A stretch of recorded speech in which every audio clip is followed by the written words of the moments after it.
All right, today we're diving into the science of making knowledge actually stick. We're going to uncover why those study habits most of us learned in school are probably holding us back from truly learning anything. So let's start with a feeling I'm pretty sure we've all had.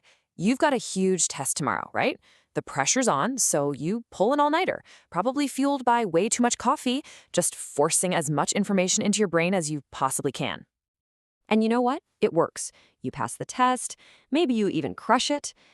But then, a week goes by, and when you try to recall that information, it's just poof, gone, vanished into thin air. It feels like you never even learned it in the first place. Okay, so that super frustrating cycle, it's not you. It's not some kind of personal failure. It's the result of a learning strategy that's, well, it's just fundamentally flawed for long-term memory. It's called massed practice, but we all know it as cramming. Let's break down exactly why it ultimately fails us. So this brilliant researcher, Graham Newthall, he discovered something pretty fundamental about how our brains work. He found that for a new piece of information to make that journey from our temporary working memory into our permanent long-term memory, we need to interact with it multiple times. That one intense all-night session, it's just not going to cut it. So if cramming is absolutely the wrong tool for making learning last, what's the right one? Well, the answer is a really powerful research-backed strategy known as multiple exposures. Now, this isn't just about mindlessly repeating the same facts over and over again, not at all. It's about strategically re-engaging with the material, in different ways and from different angles, and, this part is key, all spread out over time.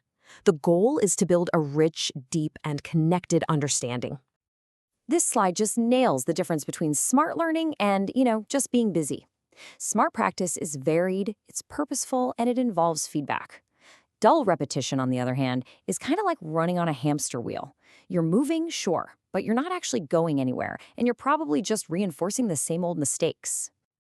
To really get this right, the whole idea of multiple exposures relies on a few core principles. Let's break down the 3 essential pillars that make this strategy so incredibly effective. Let's start with a number, 0.71.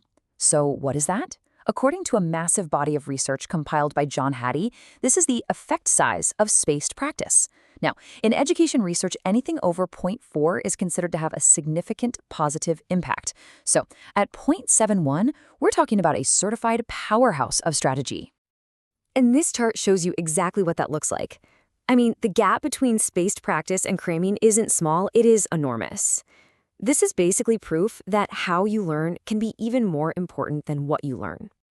So here are those 3 pillars in action. First, you space it out, distributing your learning over days, not hours. Second, you mix it up. Don't just reread your notes, engage in different ways, like watching a video or trying to teach it to someone else. And finally, get feedback. This is so important because you have to catch and correct your mistakes before they become habits. Okay, this all sounds great in theory, but what does it actually look like when the rubber hits the road? Let's explore a couple of fantastic case studies from real classrooms. First up, let's look at a group of humanities teachers. They knew that for students to really grasp complex historical or social ideas, they needed a super strong foundation of key vocabulary. And just giving them a simple word list wasn't going to cut it. So instead of just handing out a word list, these teachers built a whole system. Students would first encounter new words in a text or a video. Then later, they'd revisit them through drawings, debates, and even quick games like Pictionary. By weaving these varied touch points throughout the entire year, the words moved way beyond simple memorization and became part of the students' active working vocabulary. Now for a really high-stakes scenario, preparing students for their final VCE exams. One teacher completely restructured their course around this principle of multiple exposures to make sure students were ready. The key insight here is that no topic was ever really finished. Content from way back in September was intentionally brought back in March through starter activities and practice exams. This constant, spaced-out reinforcement was all designed to build a deep, interconnected web of knowledge that would actually hold up under pressure. And this isn't an all-or-nothing strategy. This table shows a really clear path of progression. You might start with some basic repetition, but the goal is to evolve, to move towards a systematic, data-driven approach where every single learning activity is intentionally designed to reinforce and deepen understanding. So, what does all of this mean for you? Whether you're a student, a teacher, or just a lifelong learner, let's talk about how you can turn this science into your very own learning superpower. So, the big takeaway is this: if you want knowledge to actually stick, stop cramming. Instead, aim for 3 to 4 meaningful, varied interactions with new information and spread them out over several days. Space it out, mix it up, and check your understanding as you go. This isn't just another study tip, it's a fundamental shift in how to approach learning pretty much anything, from a new language to a new skill for your job. It's really about working smarter, not harder.